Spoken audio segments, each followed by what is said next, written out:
बिस्मिल्लाहिर्रहमानिर्रहीम अस्सलाम वालेकुम।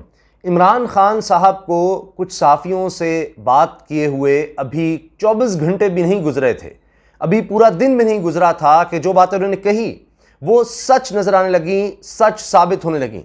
इमरान खान साहब ने वैसे तो बहुत सी बातें की, जो सवाल उनसे पूछा गया हर एक का उन्होंने जवाब दिया, लेकिन जो बातें सच होती फौरी तौर पर नज़र आईं, एक तो ये कि वो कह रहे थे कि जी 27 तारीख को इत्तेहादी साथ मिलते हुए नजर आएंगे। अभी 27 तारीख दूर है, लेकिन मैं आपको इसी हवाले से एक बहुत बड़ी खबर दूंगा कि सबसे ज्यादा इन्हिसार अपोजिशन जिस गिरोह पर कर रही थी, उसने किस तरह से धोखा दे दिया एक तरह से अपोजिशन को, क्या कहा था और क्या हो गया, वो मैं आपके सामने रखूंगा। इसके अलावा आप देखिए कि इमरान खान साहब ने जिस तरह कहा था कि जी ये आसाब का मामला है और ये मुझे जानते नहीं है, इस्तीफे का तो सवाल ही पैदा नहीं होता, और मैं अपने पास जो कार्ड हैं वो अभी मैंने शो ही नहीं किए, अभी तो लड़ाई शुरू ही नहीं हुई, अभी तो लड़ाई शुरू ही नहीं हुई, अभी तो लड़ाई शुरू होनी है और आदम एतमाद से पहले मैं अपना जो है कार्ड वो खेलूंगा, जो अहम तरीन चीज़ है वो उस वक्त करूंगा। फिर उन्होंने ये भी कह दिया ये वीडियो शीडियो ऑडियो ये मरियम की एक्सपर्टीज़ है, मैं इसमें क्या हूँ, तो ये भी सवाल जब उनसे हुआ था। अब देखें कि हो क्या रहा है। बिलावल भुट्टो जरदारी साहब इमरान खान साहब के बाद पहुँचते हैं मालाखंड, वहां पर जब जलसा करते हैं वहां वो कुछ ऐसी बातें कर देते हैं जिससे नजर आ रहा है कि वो बहुत ज्यादा परेशान है, फ्रस्ट्रेट हैं कि जो रिजल्ट वो चाह रहे थे वो अभी तक आए नहीं। उन्होंने तो सोचा था कि लॉन्ग मार्च लेकर जब मैं आऊंगा, तरीके से बात पेश होगी तो जनाब उसी वक्त मैं हीरो बन जाऊंगा और गवर्नमेंट घर जा चुकी होगी, मगर उनको तो फिर जलसे करने पड़ रहे हैं और जलसे में तादाद कम होती चली जा रही है। अब मालाखंड में वीडियो शेयर की जा रही है, मजाक उड़ाया जा रहा है कि जगह भी इतनी बड़ी नहीं थी और दूर दूर लोग थे, फिर भी बात नहीं बनी। और वहां पर बिलावल भुट्टो साहब ने जो बातें कर दी, मिसाल के तौर पर पहले तो उन्होंने कांपे टांग रही हैं, वो तो कहा ही था, अब कहा है तू चूहा नहीं हो आप रैट हो। अब उन्होंने ये जो बात की है इसके चर्चे होने लग गए हैं कि इमरान खान साहब तू चूहा नहीं हो आप रैट हो। अब कहीं वो तारिक मतीन साहब हमारे दोस्त हैं, वो बड़ी ज़बरदस्त बातें करते हैं, कहते हैं जी अब तो ये बात है कि जी तुम बुज़दिल नहीं, तुम कावर्ड हो, तुम मुजरिम नहीं, तुम क्रिमिनल हो। तो इस तरह की बातें अब चल रही हैं।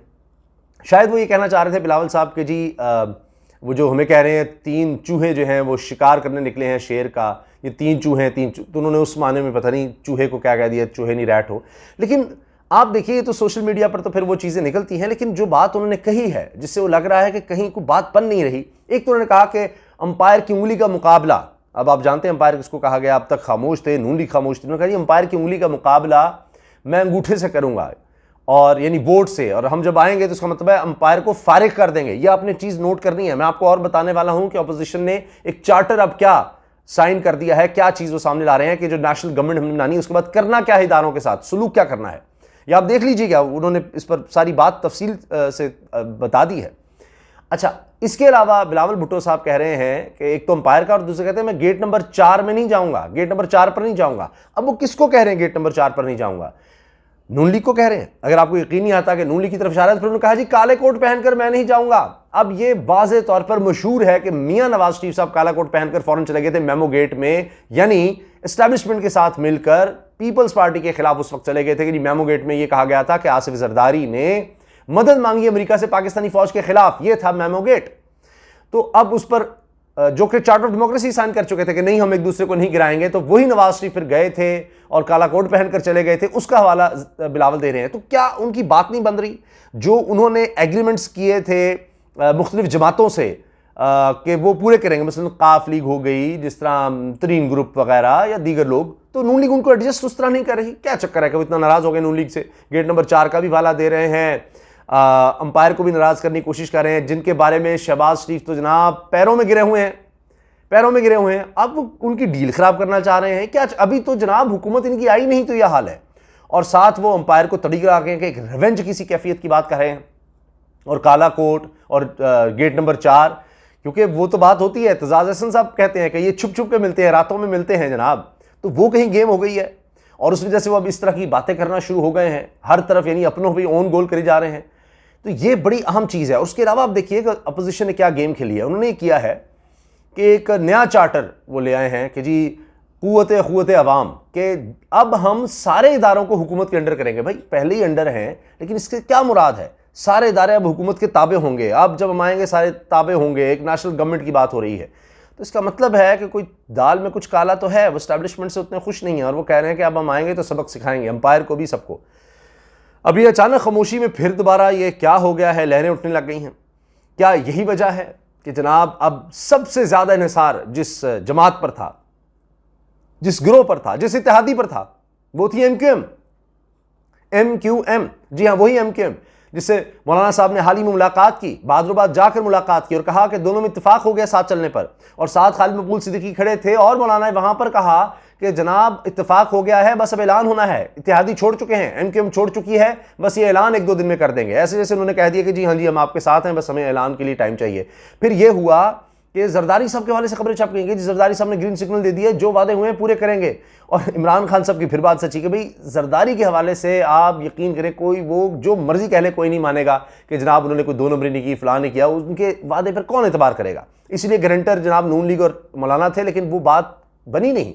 बनी इसलिए नहीं कि उसके बाद फौरन ये खबर आई कि जी जरदारी साहब ने कहा आप आएँ इस्लामाबाद और हम मुलाकात करते हैं और मिलते हैं और चीज़ें तय कर लेते हैं। लेकिन जब MQM वहाँ इस्लामाबाद में मुलाकात करती है तो जरदारी साहब वाली वीडियो नहीं आती कि उनसे मुलाकात हो रही है। वीडियो किसकी आती है, जहाँ वो कह रहे हैं, मैंने खुद सुना है कि वहाँ पर वसीम अख्तर साहब भी जब बैठे हैं और तो वो कह रहे हैं कि बस बंद करो, वो कोई बात करते हैं, एक दो जुमले बोलते हैं, उसके बाद कहते रहने तो वो वीडियो ऐसे जैसे मतलब वो चाह नहीं रहे थे कि बने, लेकिन चलो बन गई। अब कहते हैं चलो, अब खालिद मकबूल सिद्दीकी साहब है वहाँ पर और अमीनुल हक साहब हैं जो मिनिस्टर हैं, हाँ जी अब भी मिनिस्टर हैं। तो यही बात की जाती है जब मिनिस्ट्री छोड़ेंगे तब की बात है। तो वो इंफॉर्मेशन के IT के मिनिस्टर हैं। अच्छा, और इसके अलावा जनाब खालिद मकबूल सिद्दीकी साहब हैं, गलत नहीं हूँ। तो दूसरी तरफ से कौन बैठे हैं, असद उमर साहब बैठे हैं और जनाब बैठे हैं असद कैसर साहब। ठीक है जी। तो आप देखेंगे मीटिंग किस लेवल की हो रही है, किस लेवल की मीटिंग हो रही है। तो अब ये तो धचका है कि MQM ने तो मिलने आना था जरदारी साहब से और वो हुकूमत से जाकर मिल रहे हैं। तो ये एक अजीब बात है। अब ज़ाहिर स्टेटमेंट तो उनके दिल की आ जाएगी जो MQM कहना चाहे, लेकिन ये सबसे अहम इत्तेहादी है जिसको तोड़ना है अपोजिशन ने। और वो ये कह कर कमिटमेंट करके जनाब 24 घंटे नहीं गुजरे और जनाब अगली तरफ फिर मुलाकात, वहाँ तो तय हो गया था, वहाँ सब कह रहे इत्तेफाक हो गया, ख़त्म हो गई कहानी। अब आप देखें कि MQM 7 लोग हैं जी इनके पास, MNAs 7 सबसे अहम ही हैं। बाकी काफ लीग 5 है, बलूचिस्तान अवामी पार्टी 5 है, तो सबसे अहम ये हैं। बलूचिस्तान अवामी पार्टी को बनाना मुश्किल है। GDA तो चले वो 3 हैं, वो तो तकरीबन इनकारी हो चुके हैं। बलूचिस्तान अवामी पार्टी में भी इत्तेफाक नहीं है।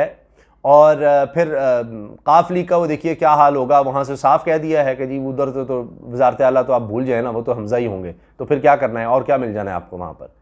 तो इसलिए उनके लिए मुश्किल है। तो MQM पर सारा तकिया था और MQM ने ये कर दिया है। तो जनाब ये बिलावल साहब जो इस तरह की बातें कर रहे हैं, जिस तरह का उन्होंने जलसा किया मालाकंड में, वो देखें आप, MQM का काम देखें और इमरान खान साहब का कॉन्फिडेंस चेक करें आप। अब भी इस तरह की स्टेटमेंट्स, इस तरह की मुलाकातें आपको नहीं मिलेंगी, किसी से नहीं मिलेंगी। क्या अब यानी बज़ाहिर हायर पोजीशन किसकी है इस वक्त, अपोजिशन की है।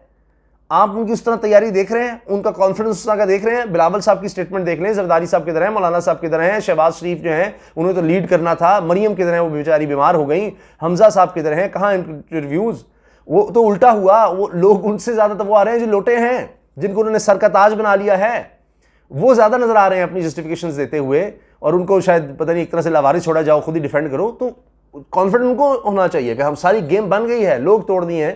तो ये हुआ क्या है, ये गेम क्या हुई है, ये ब्लंडर क्या हुआ है जिसकी वजह से सारा कुछ हो गया है, इसकी तफसील है अगली वीडियो में। लिहाजा आपने अगली वीडियो लाजमी देखनी है, इसमें बताऊंगा कि सबसे बड़ा ब्लंडर अपोजिशन से हुआ क्या है जिससे सारी की सारी गेम, सारे का सारा प्लान ही चौपट हो गया है। मिलते हैं अगली वीडियो में इंशाअल्लाह। अल्लाह हाफिज़।